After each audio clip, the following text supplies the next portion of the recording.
السلام عليكم ورحمة الله. أعوذ بالله من الشيطان الرجيم. بسم الله الرحمن الرحيم. لا إله إلا أنت سبحانك إني كنت من الظالمين. لا إله إلا أنت سبحانك إني كنت من الظالمين. ربي أني مسني الضر وأنت أرحم الراحمين. وصل اللهم على محمد وعلى آله وأصحابه وأتباعه وسلم، والحمد لله رب العالمين. Assalamu alaikum. We have been studying section Araf of the Quran, and we studied up to the verse 156. But last week we covered the verse 155, and I would like to emphasize on the importance of one thing here that bothers many people, especially the readers of the Quran, about this point, which says here, "Etuhlikuna bima fa'ala sufaha minna." So the translation here, really destroy us for what the fools among us did. Definitely, everybody questions this. If the fools among people, why the honest people are destroyed as well? That really bothers many people, including myself. And there are other verses in the Quran also mentions about this subject, and we have to work on it. Inshallah, we are going to see another verse of the Quran which explicitly mentions this again. Let me go there. Here, what's that? Why there is no ayah? بسم الله الرحمن الرحيم. واتقوا فتنة لا تصيبن الذين ظلموا منكم خاصة واعلموا أن الله شديد العقاب. The translation is beware, well, rough translation, of course, beware of discord, seduction, alluring, that harms not only fitna, seduction, alluring. Some translations take it literally, test. I mean, you can use any word you like, but we have to talk about it. That harms not only the wrongdoers among you, know that God is severe in his punishment. Of course, as I wrote here on the screen, the question rises here. The fitna will come, seduction, alluring will come to us, to those people who that doesn't only the wrongdoers among you harms not only the wrongdoers among you. Now, why? The previous verse said that people, that really destroy us for what the fools among us did. Sufaha, the fools among minna, sufaha minna. That is why the Safi people do something and innocent people are also punished because of the other people. But there is, everybody knows that there is an obvious and clear, very straightforward verse in the Quran that وَلَا تَزِرُ وَازِرَةُ وِزْرَ أُخْرَى. God never burdens or really punishes or blames anyone because of other people's mistakes, other people's burdens. That is a clear statement in the Quran. Why this specific case is mentioned in these kind of verses?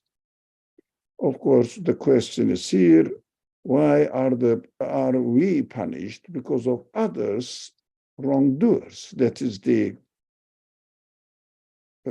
question we should ask. What do you think? Any idea?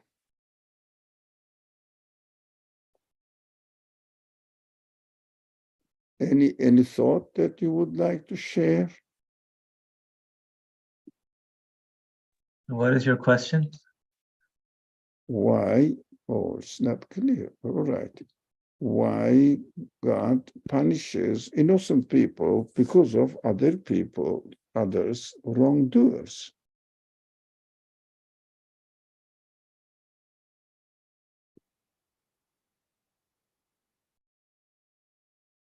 Any idea? It could be like I don't know if it's a hadith, that if you see someone drilling a hole in the boat and you don't stop them, you and the one who drilled the hole will sink, not just the one who drilled the hole. Could be that. Okay, the good idea, of course. One option, definitely. But I said but. I don't like saying but. One option, but at the same time, the Quran also reminds us that we cannot really use anything if we are not in the authority.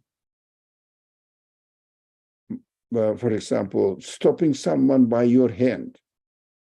You need to be authorized by the administration of an Islamic society, not every society, because every society has its own values, but it must be run by an Islamic values, so we cannot do it. But one thing that needs to be reminded in order to fulfill what our sister said here, that we have to try to stop it by our tongue. If not by our hand, if not by our heart. So if something goes on wrong in the society, a person who is conscious of the truth definitely will be disturbed. Yeah, something is going on here which is not acceptable. Anyone, regardless of one's belief. But we have to do something. If we are not authorized, we cannot do it. If it is the authority, they have to do it and stop it by, authority stops it by power, application of power. But, for example, the prophets in their life, which is, this point is important for all of us, they were not authorized by the society, and they never tried to stop the mistakes or what the fools are doing, as the word says here, ظَلَمُوا الَّذِينَ ظَلَمُوا, wrongdoers. by force, we have to go into details in this subject. For example, taking the example of the Prophet Muhammad's peace and blessings be upon him, in his life, in Meccan period, he never tried to do anything by force. Okay, what did he do? Did he say, okay, these people are corrupt, they are fools, they are wrongdoers, forget about them, I have to go home or go to a cave, live there, seclude myself from the society, separate myself from them? No, none of the prophets did that. They tried to teach them. That is what we have to do. In Medina period, in Medinian period, did he use force to stop wrongdoings? Depends. If the wrongdoings or activities of the fool people damage you bodily, you have to protect yourself bodily. It means by force. If you are authorized and if you think you can do it, you have to do it. Even in any society now, if someone comes and breaks into your house, what do? You try to push this person away as much as you can within the capacity of your power.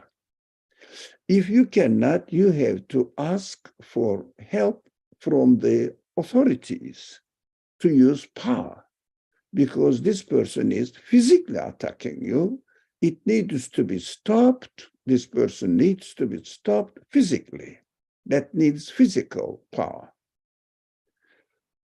That is clear. The Prophet, when physically attacked and threatened his life in Medina and tried to, for example, extinguish all the society, the enemy is physically attacked.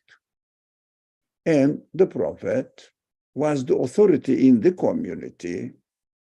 He was the administrator of the society, appointed by the society themselves willingly. So he has to defend them physically. But if someone attacks, not physically, but ideologically, it means doesn't agree with what the Prophet says, did he use power to stop them? Majority of the scholars say no. Some zealous people say, yeah, you can do it. I mean, these people have no evidence as far as I can see. Why? So if someone doesn't believe, no, there are some examples that bothers and confuses the believers' minds or the Muslims' minds, which says there was a person who was causing seduction, fitna, as the word said, وَاتَّقُوا fitna, discord among the Muslims. Then this person was executed by the command of the Prophet. But it was about the peace of the society. It was about the physical condition of the society, not because this person disagreed with the teachings of the Prophet. That is sometimes missed sometimes from some zealous scholars' attention. As far as I can see, I'm sorry, I don't agree with these people. Not only me, of course, majority of the scholars disagree with these people, this kind of interpretations, that I joined with them. I understand them. I think it makes sense. Physical seduction in the society. How? Causing Meccans in the time of the Prophet and encouraging them, some people of Ta'if also, those who know history, I think you know them, encouraging the Ta'if people, the dwellers of Ta'if, the area somehow north of Medina, so very fertile area, and rich people used to live there. And this person who was executed was going to them and encouraging them to attack Medina administration. Physical war crime. Encouraging them to attack physically, not disagreeing with what Prophet taught. What is the conclusion of all these historical details? If someone, or there are some people, definitely there, that is the characteristics of the human society, not everybody agrees 100% on the same ideas. So there will be some disagreement and dissension among the society as far as ideological side is concerned, not physical side. Physical side needs physical defense, that is sure. Defense is legitimate or seen legitimate by every society. Believers, non-believers, atheist society, godless society, believer society, every human being physically and personally agrees that we have to defend our life as much as we can. Otherwise, we should ask the authority to help us to defend our life physically. But belief side of it, ideology side of it, needs counter ideology distributed and defended ideologically. If we are indifferent, that is the problem. That is what I understand. وَاتَّقُوا فِتْنَةً لَا تُصِبَنَّ الَّذِينَ ظَلَمُوا مِنكُمْ خَاصَّةً. Not only for you this fitna comes. For example, people are spreading wrong ideas in the society. And I mean, disbelief, for example, denying God, for example, blaming Islam and the Prophet Muhammad as to be a very bad man and causing trouble in the society. Islam is the terrorist religion, this kind. We stop, we do nothing. Let's assume, I mean, of course you do, but assume that we are not doing anything, we are not defending, we are not really coming up with the truth and presenting to them, and also being an example that, look, we have nothing to do with terrorism. Come on, leave us, come and live within us and see whether we are terrorists, we are really encouraging people for terrorism, anything. Come and here is our masjid, here is our personal life. Come and observe us if we are doing anything like this. So we have to have an open society. Islamic society is an open society, by the way. Anybody can come and live with us. Open society. There is no boundary in the Muslim society, in the Muslim administration. Everybody can come in. There is no need for visa. Everybody can go out of the country. There is no need for permission. Where are you going, or asking for permission? No. Open society. That is very important, that is not known really widely. Islam is a as far as the administrative side of it is concerned, is an open administration. Sorry, okay, administrative side is open to everyone.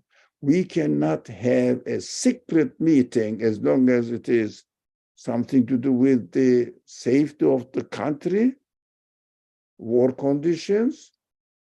We, for example, Prophet never practiced administration apart from the war conditions. That is different. And special case, everybody agrees that war cannot be discussed openly. But administration of the society was taking place in the Masjid al-Nabawi in Medina.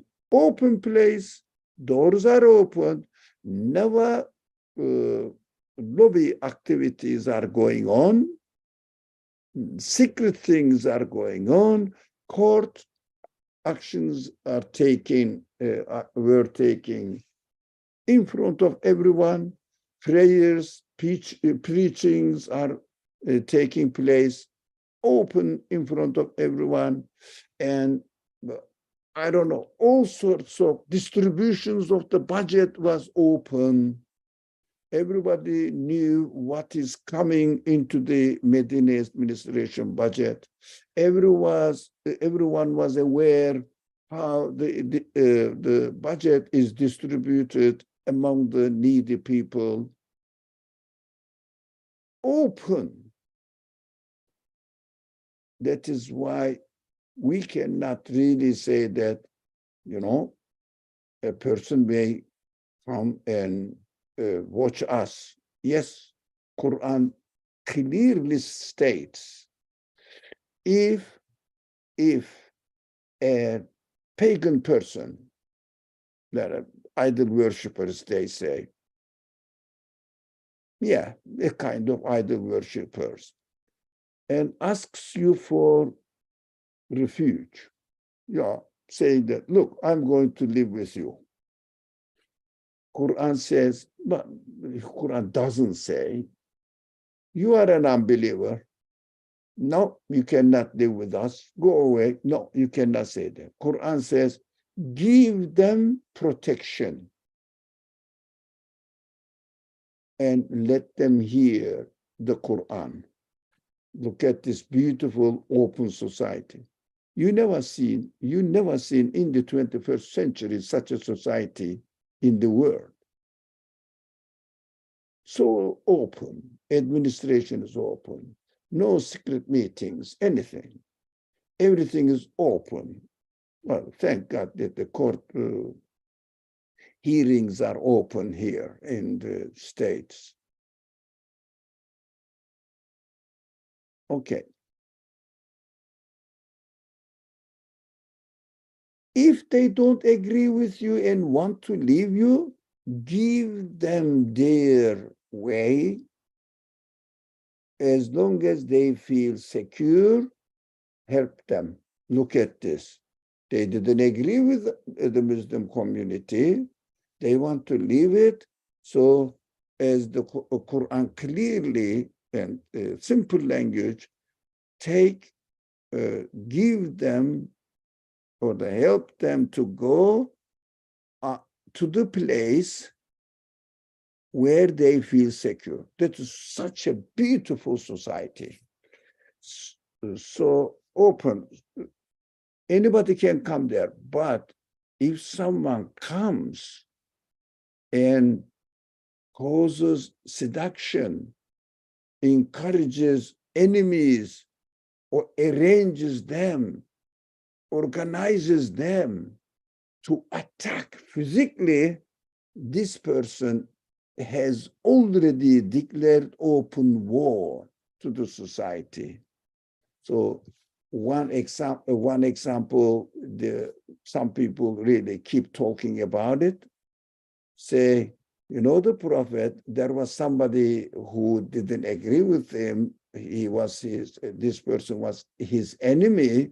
No, not his enemy ideologically, his enemy physically, and causing seduction among other enemies as well.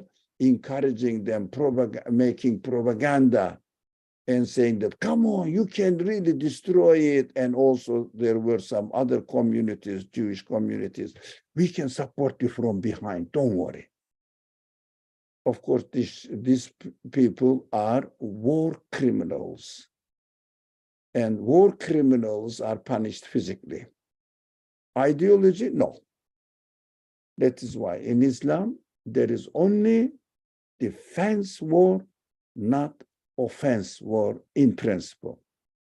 In principle. That is the main principle of Islam. So we have to, I should go back to our example. People are making propaganda, wrong propaganda about Islam, about truth, and we have to present the truth to them, deliver the truth. We have to try our best.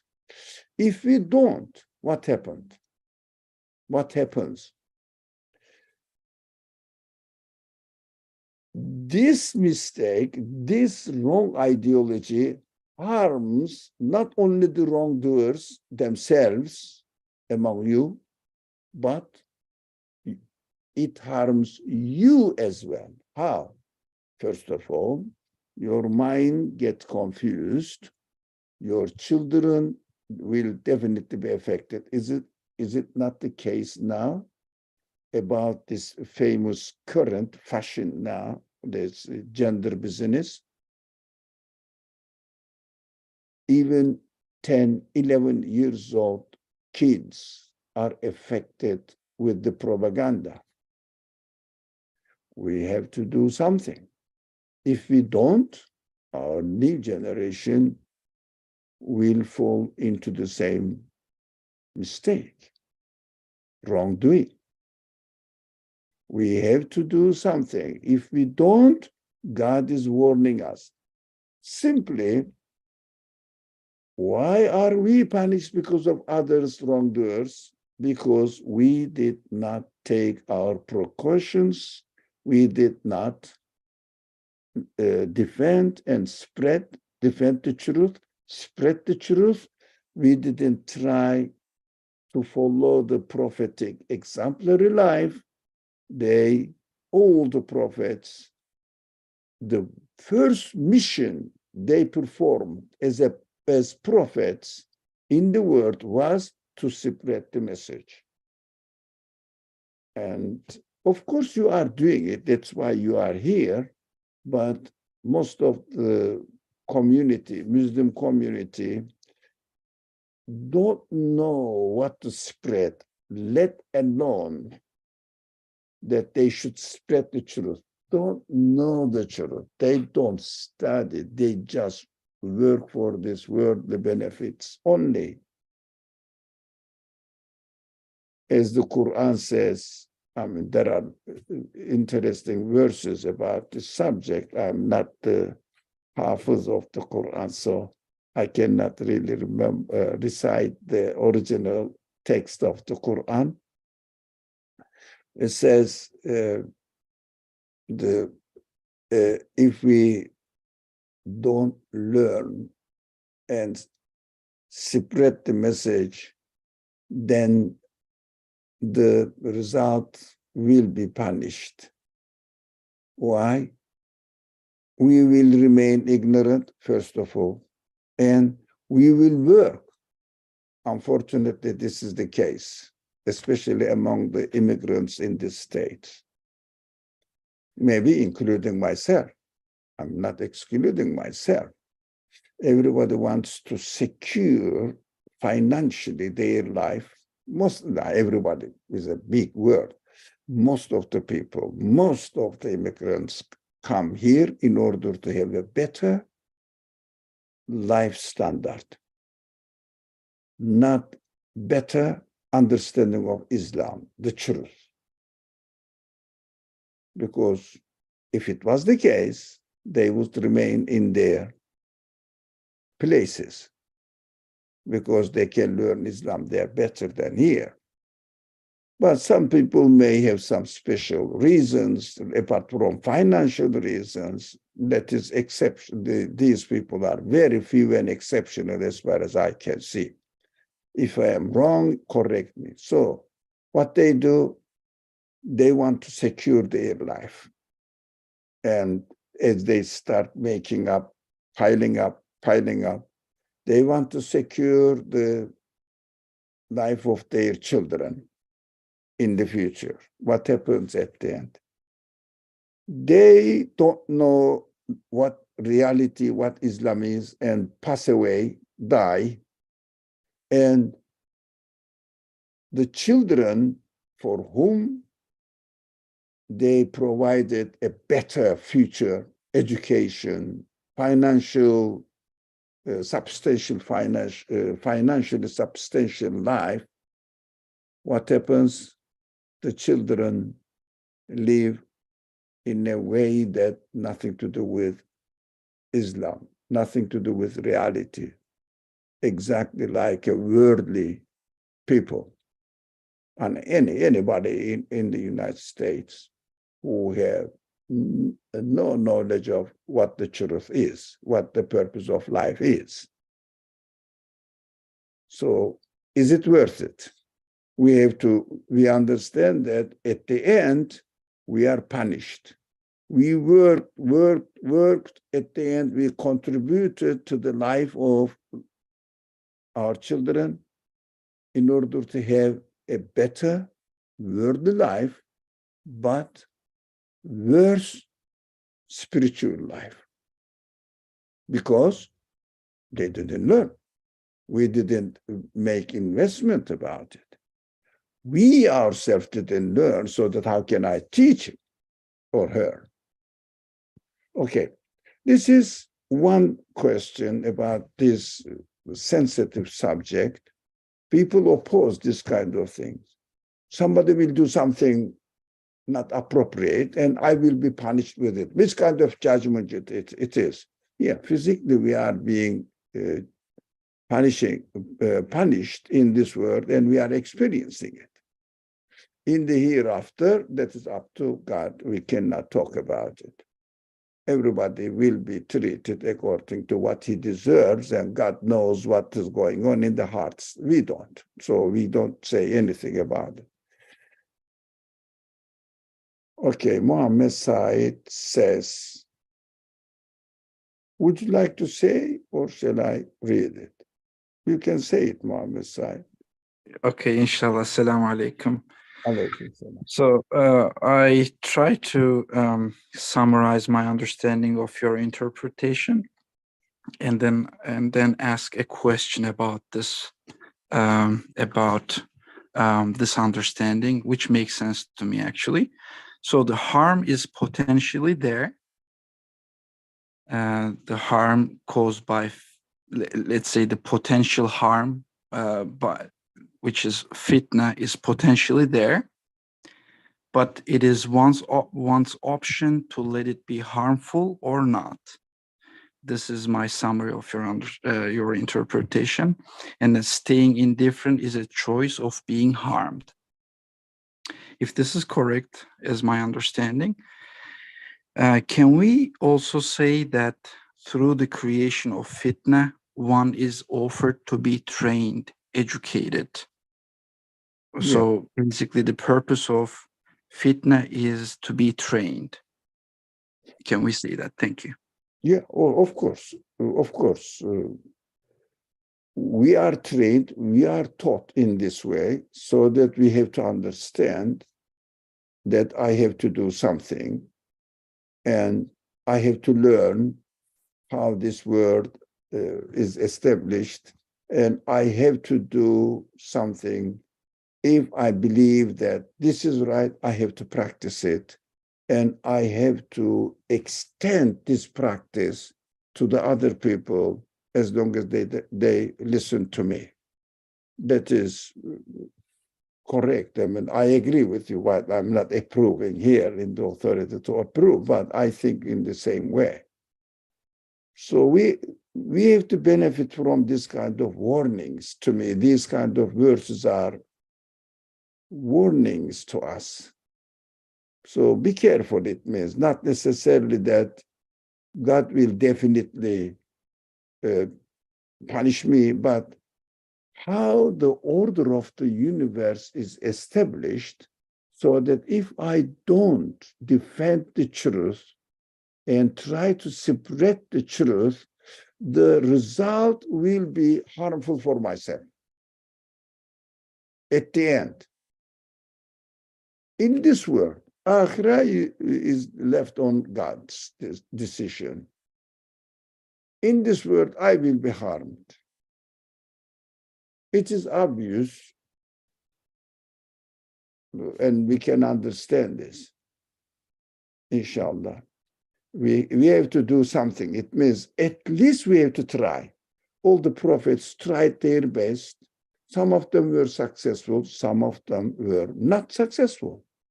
Depends on the people's response to the message.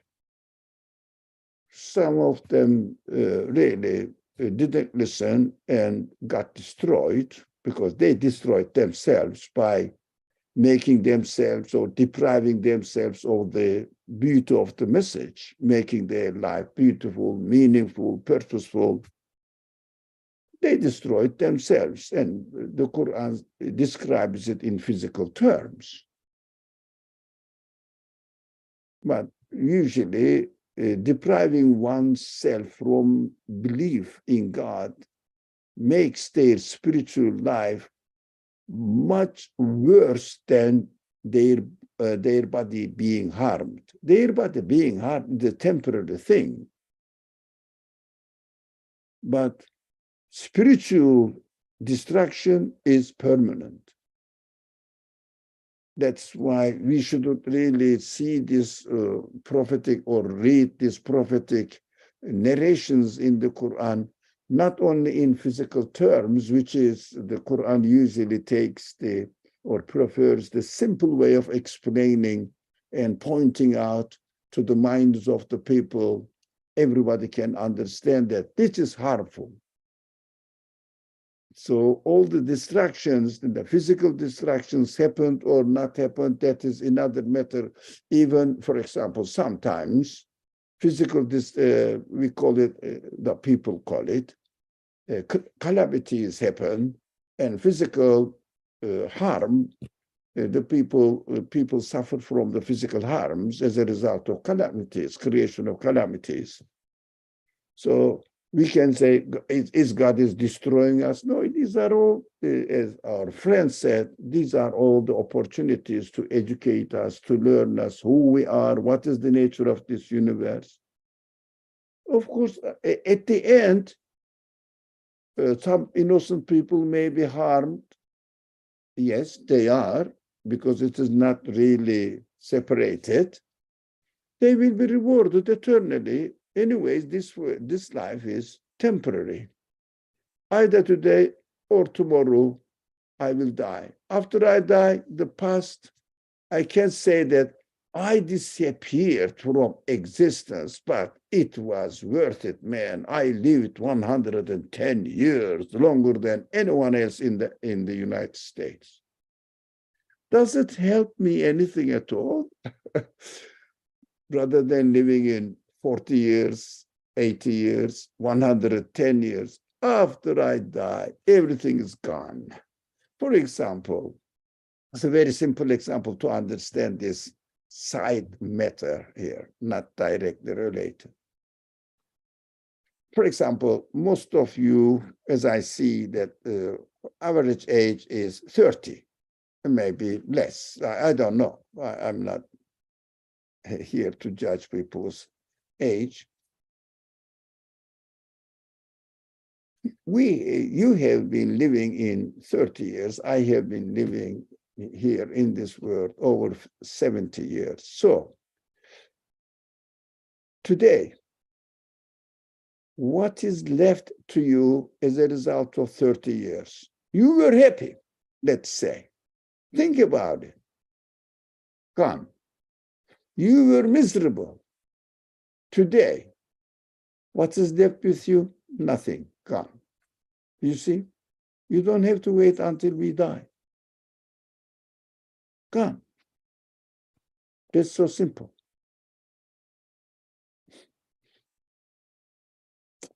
It is interesting. That is the way God creates, to let us experience the temporariness, transience of this world at every moment, every day. Make it simple to understand. So those people who deprived themselves of the message of the prophets destroyed their physical life as well as spiritual life. Why?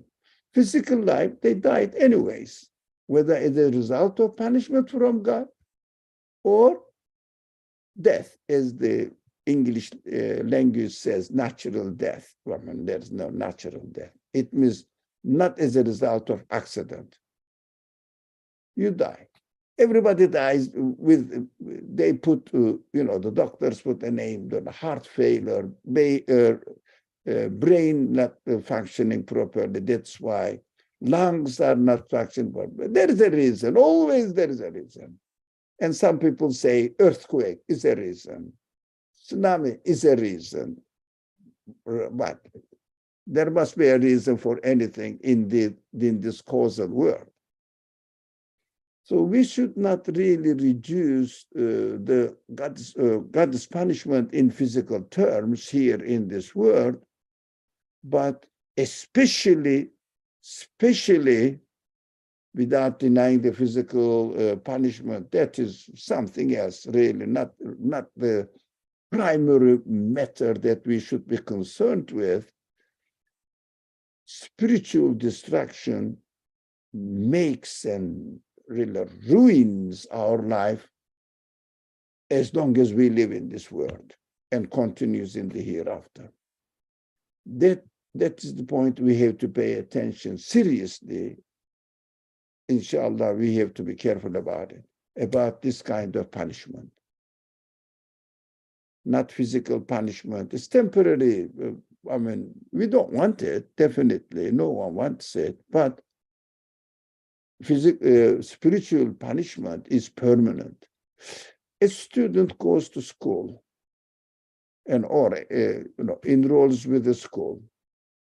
If he learns, knowledge remains with him after the school is closed. If he doesn't learn, that's it. He remains as ignorant as before. That's it, gone.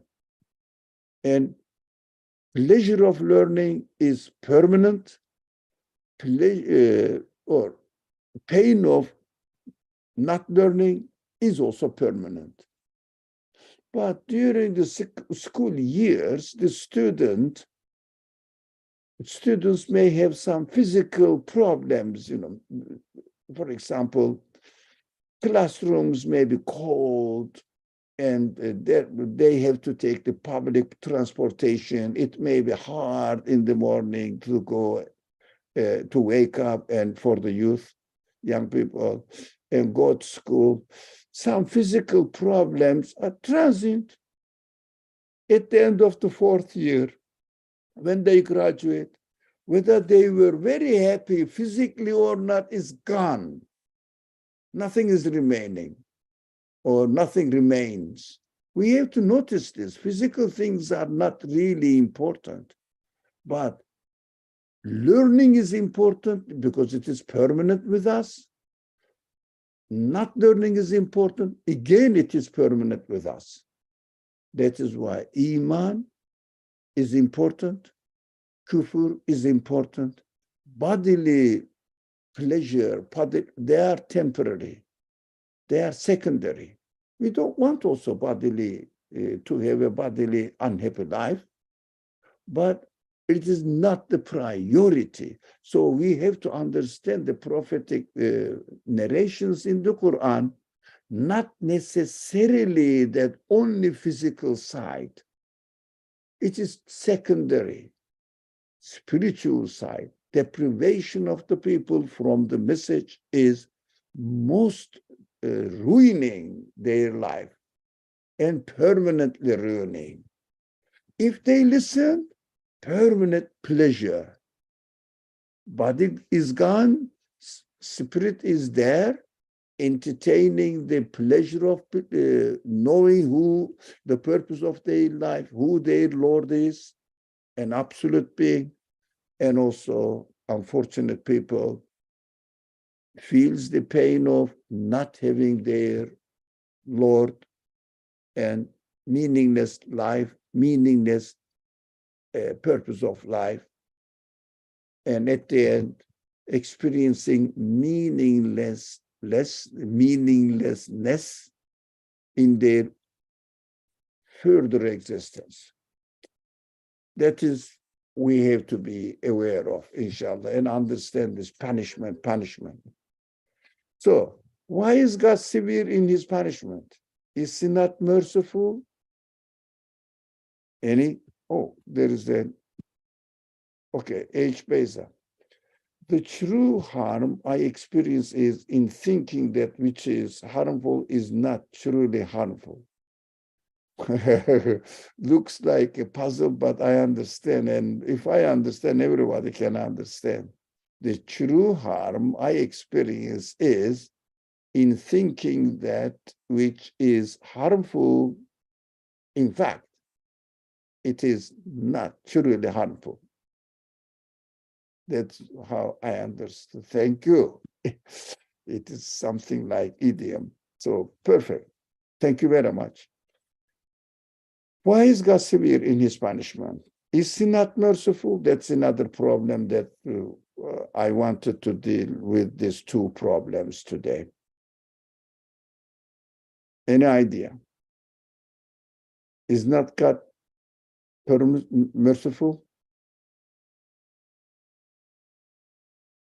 Then why God is severe in his punishment? Inna Allah shadidul iqab, shadid, very severe, sharp in his punishment. It's just the analogy of student and teacher at school. Students are having the final exam. Obviously, if you didn't study, you won't pass. And that is the severe punishment. You had the whole year to study and pass the class. And it's just following the order. If you knew what you had to do your assignments, study, and pass. You pretty much reap what you sow. You get the result of how much effort you put in. So that's how I sort of understand this analogy. I mean, the verse here, God is severe in his punishment. Let me state what I understood, Azima.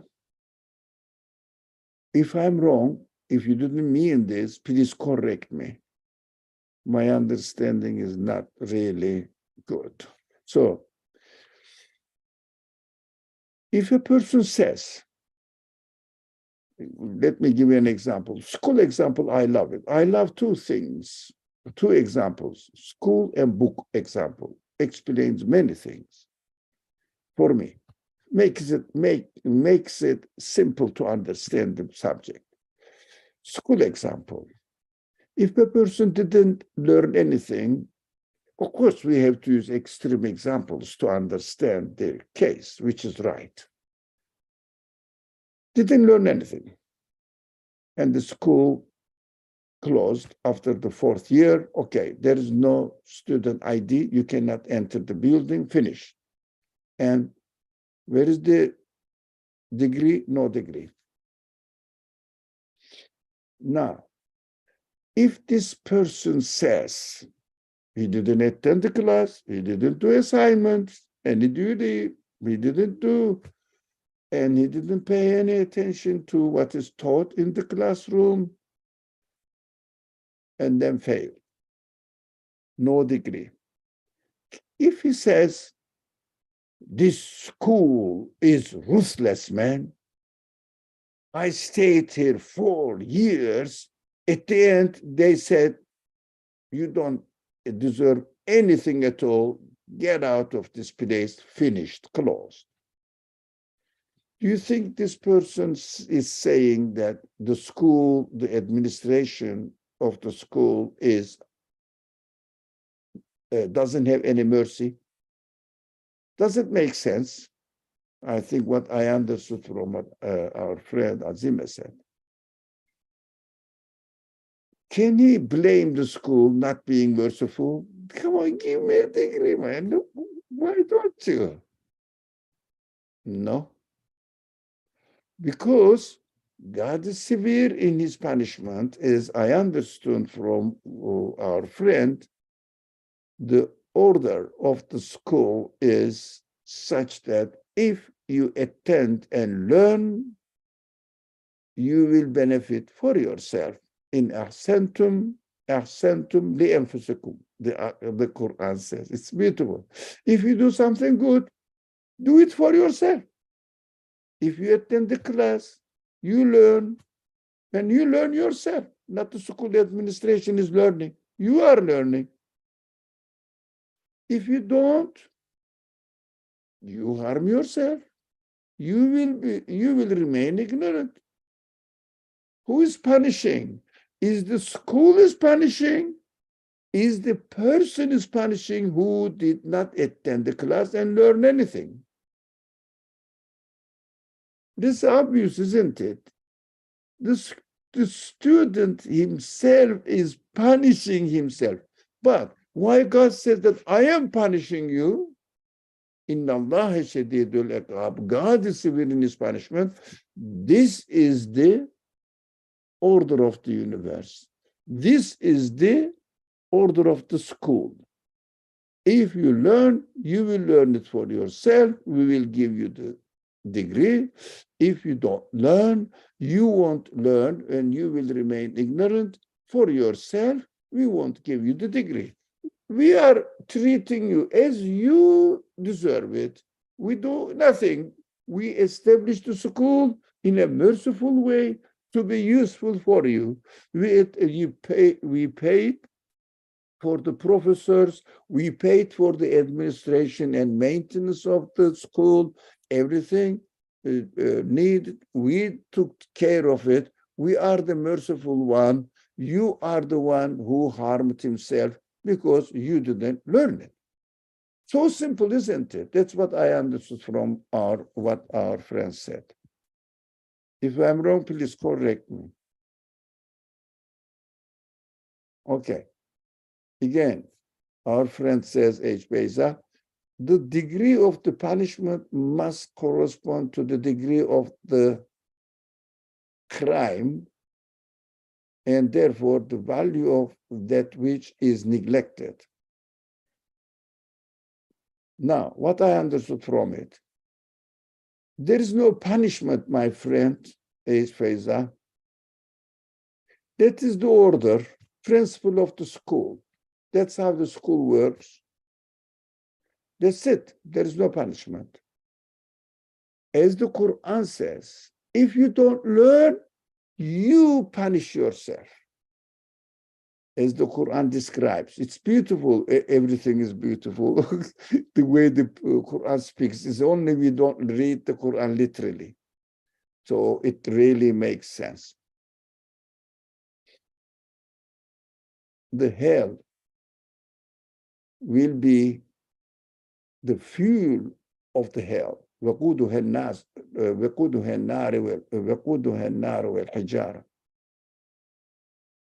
Yeah, وقودها النار والحجارة. The fuel of the hell is not God's wrath. No, at all. The fuel of the hell is human beings themselves, what they did, what they do. They harm themselves, they deprive themselves of the truth. And well, hijara. Now, instead of learning, instead of looking for the truth, asking for the truth, learning the truth, what they did, they went into the canteen or how do you say, what's it called, canteen? or where people eat and entertain, talk without learning. Okay, I couldn't. Cafeteria. All right. Thank you. Thank you. Cafeteria. And what did you do there? Just hang it up, hang with your friends and talk trash mostly. Didn't learn anything. You take that trash with you. That is the stone, meaninglessness in the fire, in the hell. It means we are bringing them.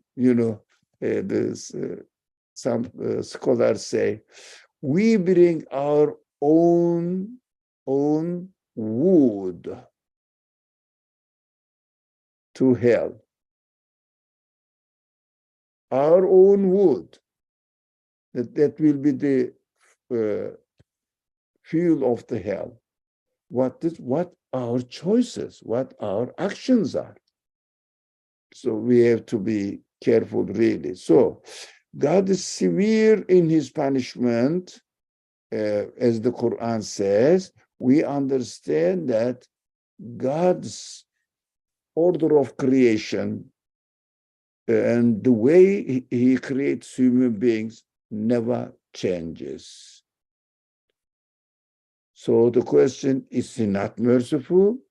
Of course, by letting us know beforehand and creating the word in such a way that we can understand. If I don't learn, I will be punishing myself.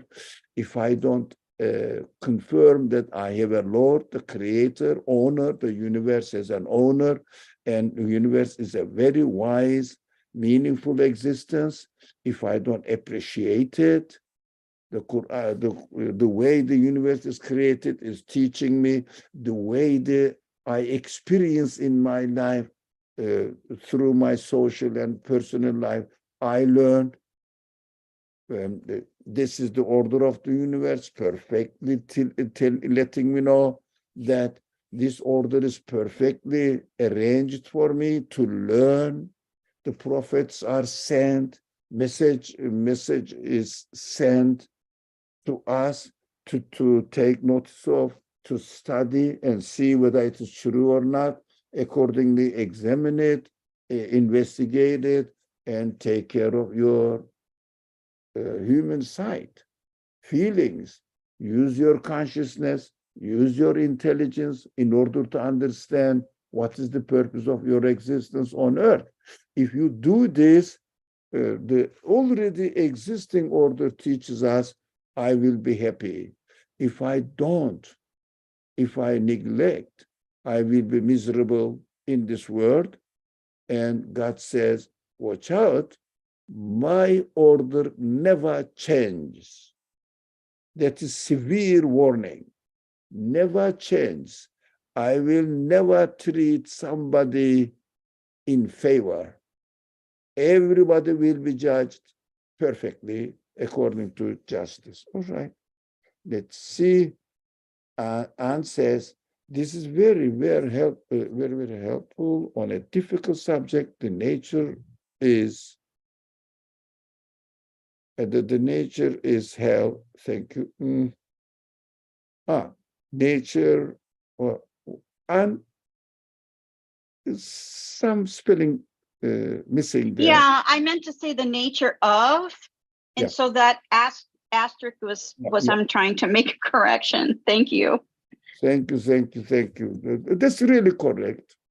I'm very comfortable with the understanding because the universe witnesses it. Message of the of God witnesses it. The prophetic effort witnesses it. My conscience understands it.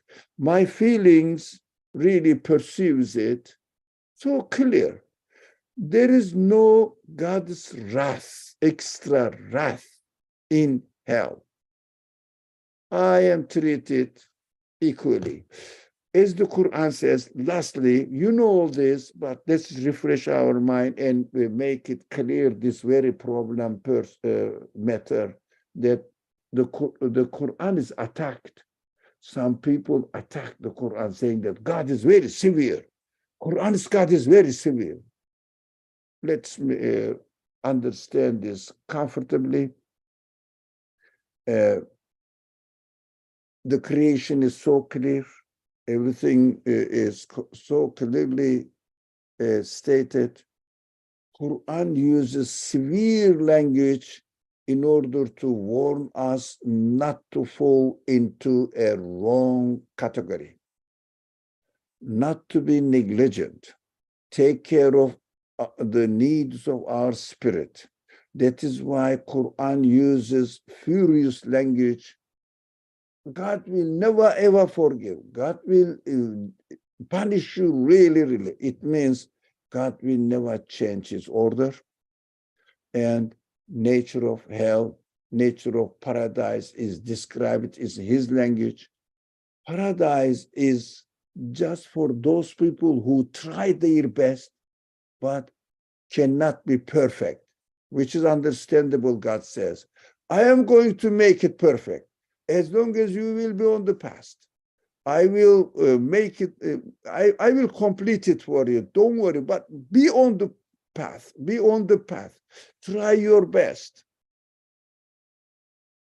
Lots of extra rewards, lots of promises about paradise. No one deserves paradise, but I will give them, because no one really can use their potentiality in full.